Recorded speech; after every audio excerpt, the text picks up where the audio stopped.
Di kalangan Bani Alawiyah, seseorang dapat dipanggil sebagai Habib karena memiliki kriteria telah melalui pendidikan keagamaan dan memiliki hubungan nasab dengan Nabi Muhammad SAW. Gelar Habib adalah gelar kehormatan yang diberikan kepada para keturunan Nabi Muhammad dari turunan Husain, yaitu putra Ali bin Abi Thalib dan Siti Fatimah Zahra. Keturunan mereka diriwayatkan tersebar ke berbagai lokasi seperti Lembah Hadramaut, Asia Tenggara, Afrika Timur, dan beberapa negara Arab. Namun, sebagai manusia biasa, seorang Habib juga tak luput dari kesalahan, bahkan bisa melakukan pelanggaran hukum. Berikut ini beberapa Habib yang pernah menyandang status sebagai tersangka dan pernah dihukum penjara. Namun sebelum lanjut, jangan lupa di-subscribe channel Sapa Publik, serta dinyalakan tombol loncengnya agar kamu bisa menjadi orang yang pertama kali menikmati tayangan berikutnya.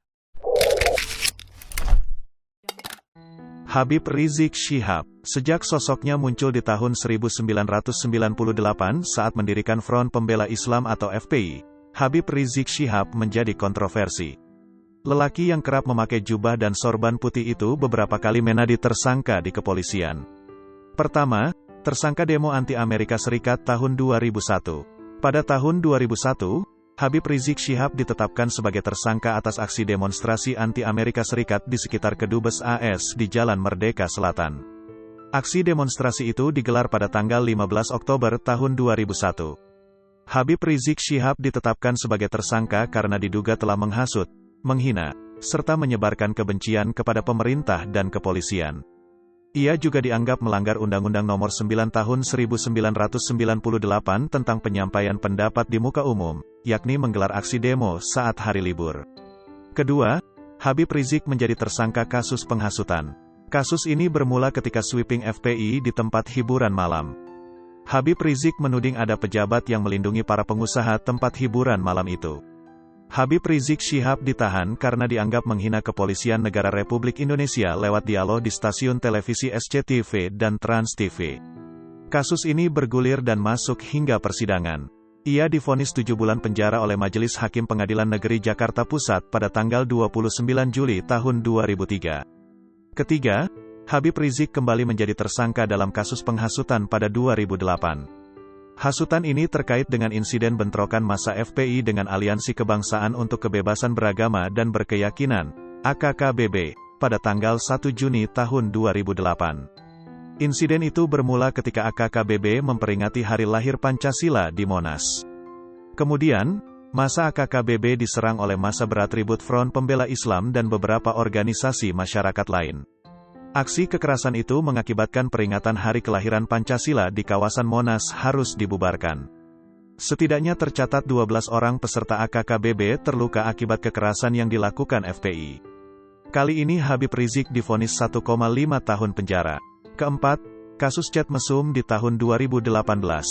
Kasus ini membuat Habib Rizik ditetapkan sebagai tersangka bersama Firza Husein. Namun kasus ini dihentikan polisi atau SP3 karena ada permintaan dari pengacara dan tak cukup bukti. Kelima, kasus penodaan Pancasila. Habib Rizik tersangkut kasus dugaan penodaan Pancasila di Polda Jawa Barat. Habib Rizik dilaporkan oleh Sukmawati Soekarno Putri. Kasus ini membuatnya sempat menyandang status tersangka. Namun, pada Maret tahun 2018, Polda Jawa Barat resmi menghentikan kasus tersebut dan menerbitkan SP3. Alasannya, karena tindakan yang dilakukan oleh Habib Rizik bukan merupakan tindak pidana.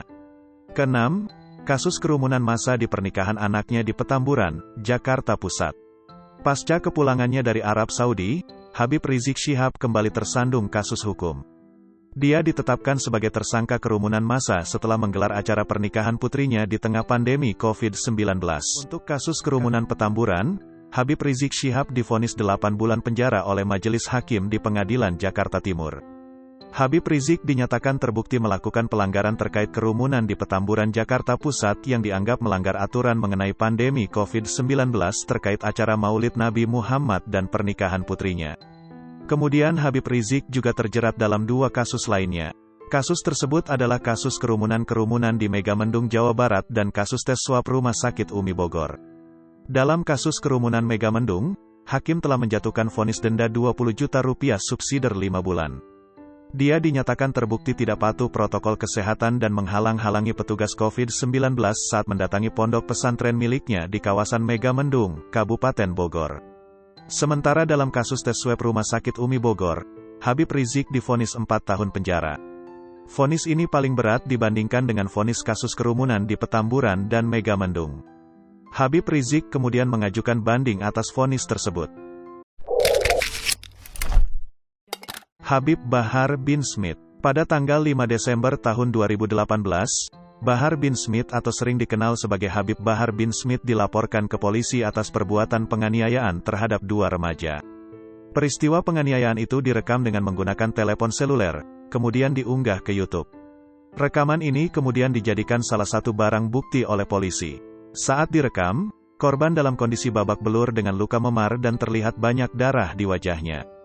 Kemudian, penceramah Habib Bahar bin Smith resmi ditetapkan sebagai tersangka dan langsung ditahan dalam kasus penganiayaan anak, setelah menjalani pemeriksaan di Direktorat Kriminal Umum Polda Jawa Barat, di Bandung, pada Selasa tanggal 18 Desember malam. Dalam proses di pengadilan, pria kelahiran Manado, tanggal 23 Juli tahun 1985 itu didakwa bersalah dan divonis hukuman penjara 3 tahun penjara dan denda 50 juta subsidiar 1 bulan, karena terbukti bersalah melakukan penganiayaan. Tuntutan ini lebih rendah dari tuntutan 6 tahun pidana penjara yang diajukan oleh tim jaksa.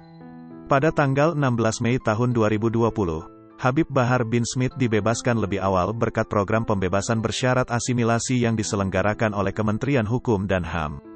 3 hari setelah itu, terpidana kasus penganiayaan remaja itu kembali dimasukkan ke Lembaga Pemasyarakatan Gunung Sindur, Bogor. Habib Bahar dinilai telah melakukan pelanggaran khusus karena saat menjalani masa asimilasi Bahar melakukan beberapa pelanggaran hukum. Pertama, ia melakukan beberapa tindakan yang dianggap telah menimbulkan keresahan di masyarakat, yaitu menghadiri kegiatan dan memberikan ceramah yang provokatif dan menyebarkan rasa permusuhan dan kebencian kepada pemerintah. Kedua, Habib Bahar melanggar aturan pembatasan berskala besar, PSBB, dalam kondisi darurat COVID Indonesia, dengan telah mengumpulkan massa dalam pelaksanaan ceramahnya. Habib Hanif Al-Atos. Ia adalah menantu dari Habib Rizik Syihab. Habib Hanif lahir di Jakarta pada tanggal 20 Rajab 1413 Hijriah. Ayahnya Habib Abdurrahman Alatas dan ibundanya Syarifah Fadilah binti Ahmadun Alatas.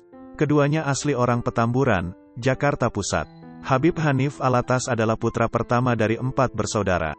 Ia kerap diajak safari dakwah oleh mertuanya Habib Rizik Syihab dan sering diperintahkan olehnya untuk membaca kasidah di sela-sela acara tablik akbar. Pria bersorban itu ditetapkan sebagai tersangka terkait kasus tes swab Habib Rizik. Habib Hanif diduga polisi membantu menyembunyikan informasi terkait proses tes swab Habib Rizik saat dirawat di Rumah Sakit Umi Bogor.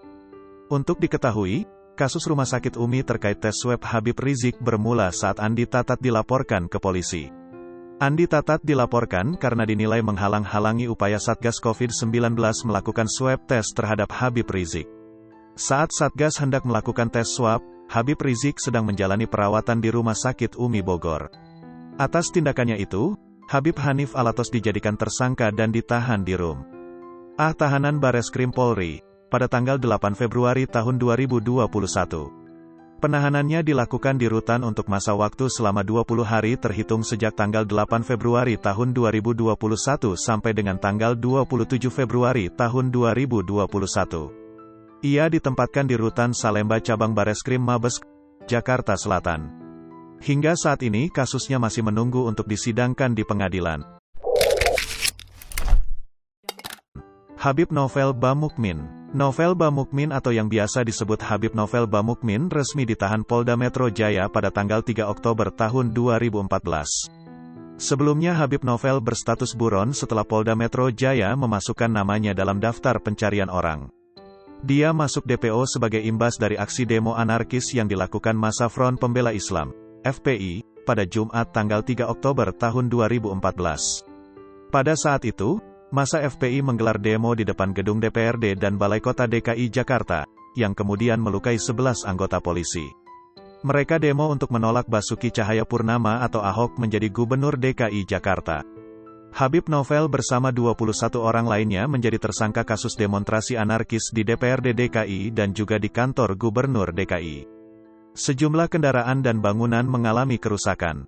Setelah dimasukkan dalam daftar pencarian orang, DPO, atas aksi yang berujung kerusuhan di gedung DPRD DKI Jakarta, Korlap Front Pembela Islam, FPI, Habib Novel Bamukmin akhirnya menyerahkan diri ke kepolisian. Kemudian kasus Habib Novel Bamukmin dilimpahkan ke pengadilan. Oleh Hakim Habib Novel Bamukmin divonis 7 bulan penjara. Sekian tayangan ini. Jika kamu ingin update video terbaru channel ini, silakan tekan tombol subscribe. Dan jangan lupa untuk like dan share. Terima kasih.